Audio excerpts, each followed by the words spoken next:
So I decided to remaster this history of Windward Islands because I don't think that this is actually a good one of the original. So I decided to remake it again. But this video was inspired by the Unlucky Tugs, so this may actually get some clips, music, and other things might get copyrighted, but the island I don't. Because this island was made by me, so you don't need to copyright. So you guys don't need to steal my freaking island or so stupid. But I must warn you, I will start cursing for no reason, or even talk too fast. So please relax and let's begin this freaking history.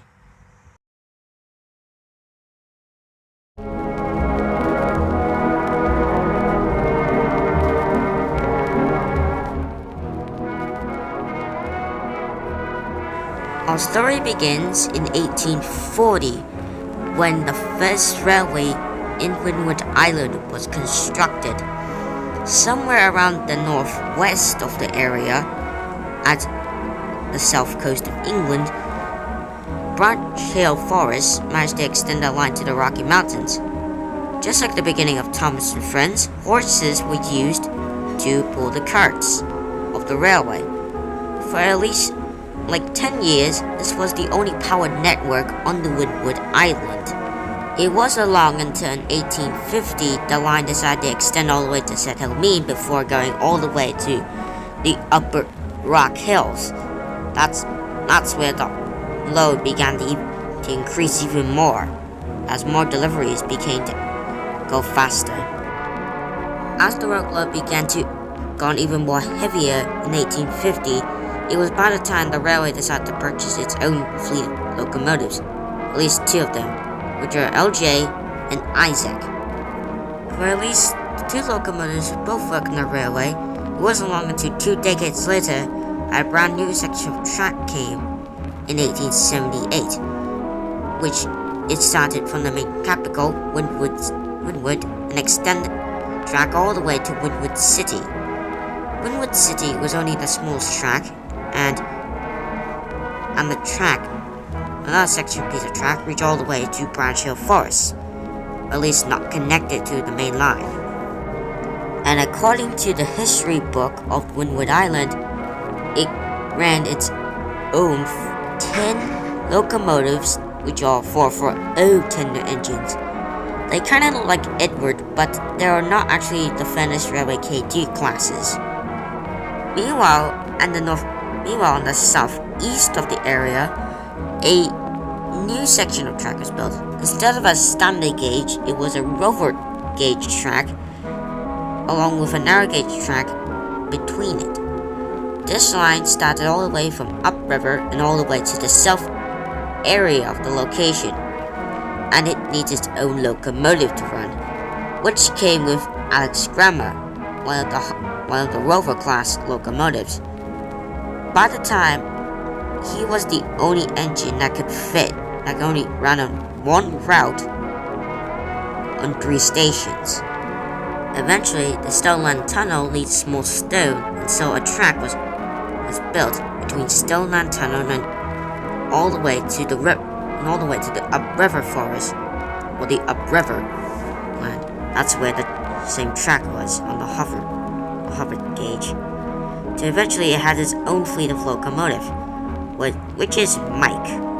He wasn't built from the LNER, he was only built on this land, in which eventually nothing changed until we reached over at the end of the 19th century.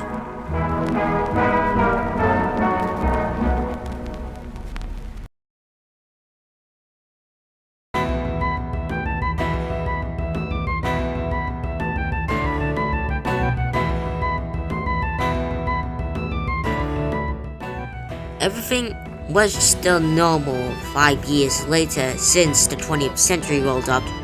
It wasn't long until events started to happen once again.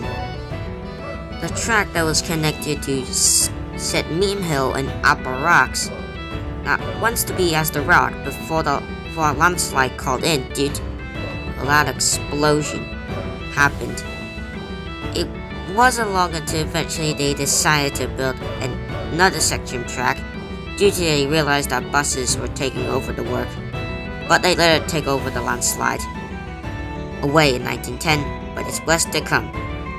As hard times began in 1907 between the Wynwood and the Black Forest Railway, as hard times came, the railway started to dry up due to the Black Forest mines started to feel of depression and pain, as some of its workers were retired quickly, and so it fell bankrupt in 1910 as the landslide was cleared.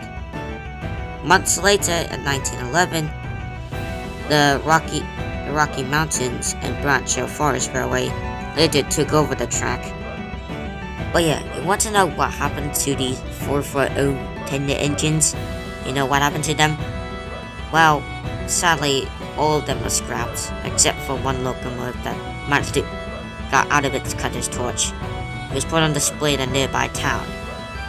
Oh yeah, also, there were all these 10 locomotives, even though they're not actually alive, they don't actually talk when they're faceless. Nothing quite changed, including World War I, but eventually the LBNSC, aka the London Brighton South Coast Railway, want to have their express trains running to Wynwood Island, since the land there was becoming popular on the Wynwood Island because of its nature. They agreed, and so it was arranged. As World War I was coming to an end, the railway at the south coast of the area decided to extend the line all the way to the English forest to gain more wood supply during the horses traveling or transporting the wood by the dirt roads were getting even more harder. Until a bunch of locals came like Nicholas, JJ, Tom, and Diego, including some of the DAUR locomotives or the TAR railway, such as Danny Bell and, most importantly, Alex.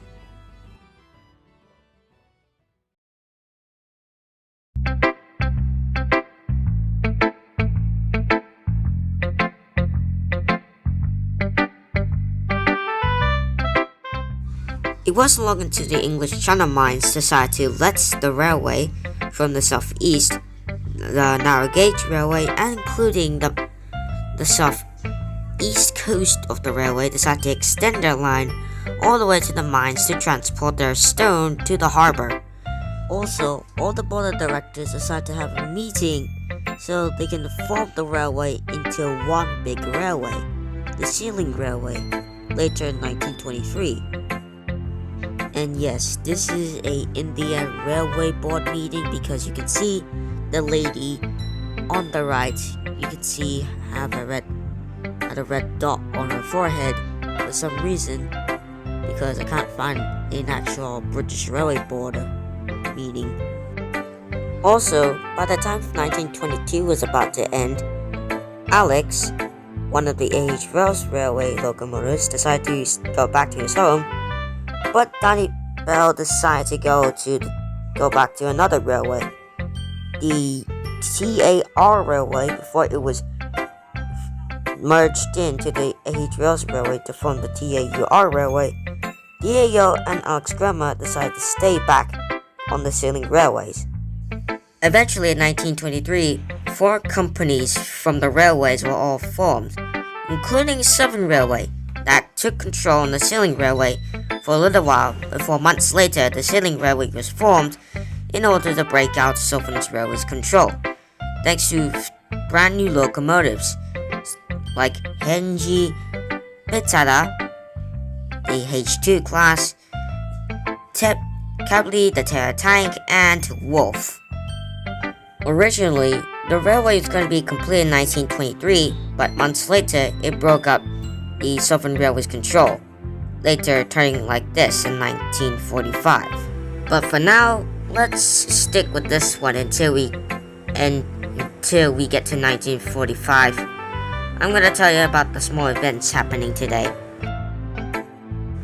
Nothing quite changed towards the next decade around the 1930s, but eventually in 1937, RJ, Isaac, and Alex Kramer were all showing their age and they needed it for an overhaul, which meaning to leave Tom and JJ, one of the two Pioneer tank prototypes, to do the work, but there will be no locomotive running on the upriver line.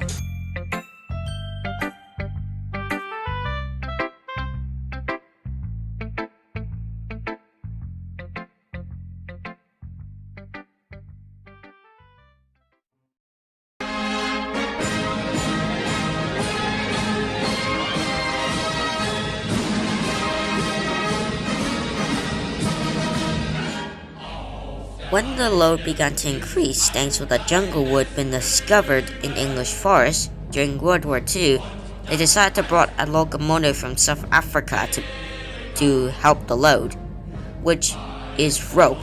Not only that he can only pull logs, but he can also take the European express trade. It was full of soldiers, so he had to be careful with the load. Including another locomotive. He was built in Windward Island. He was a special locomotive. Now he can run on narrow gauge and standard gauge. His name is Raphael in orange tender engine.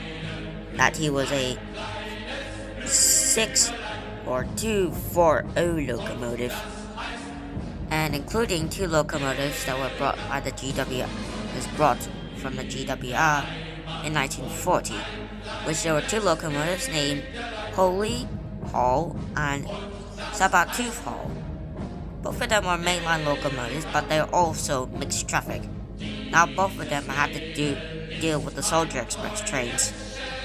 Later, 4 new locomotives came to the railway, which were two express locomotives, not one, but 3 of them, which were Benny, Vic, and Scots, including next the Metropolitan E tank engine, which he was the last of his kind.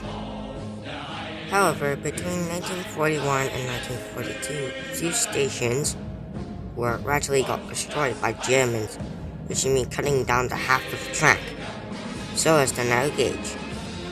They didn't rebuild the railway until eventually in 1943 they decided to reconstruct the track, but this time a very different way. It took 2 years, but eventually in 1945, in August, it was completely finished, this time with different routes.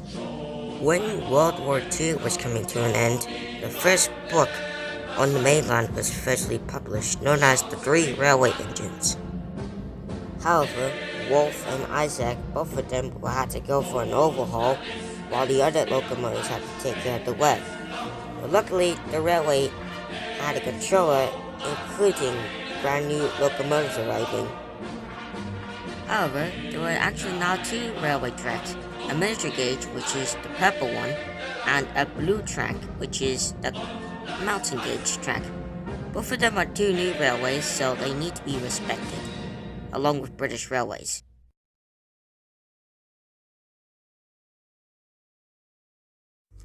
Hello, this is Marcus, and the reason why I decided to stop this video for a while because my tablet is running out of storage. I do kind of want my phone because it has more storage, but I'm not too good at drawing things in my phone because I can't play with my big fingers. But anyways, I will make a part 2 episode of this, so this will take time, but it will be finished soon. And if you guys enjoyed it, make sure you leave a like, comment, and subscribe. Don't forget to turn on those notifications if you want to see me doing other random content. And I will see you on the next show. And it's also in the evening, so yeah, this took a lot of time to build, aka took a lot of time to make. And also, 1 week later, I will go back to school. So you have to wait for me to build more content. But anyways, bye.